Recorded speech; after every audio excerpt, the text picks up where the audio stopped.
Gela zami pa mwen. Que foi? On adres m'a chercher là, on kay mesure là le lumière. Depuis matin dans la rue, on pas ka joindre moun, pas ka joindre adres là tout.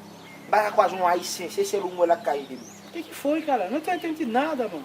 Tu pas wel? Que é isso? Celle vient réagir là, côté me serrer. Et só ka monter me direction. Ah, tá. Entendi agora. E você quer nesse endereço? Tá Oui. tudo bem.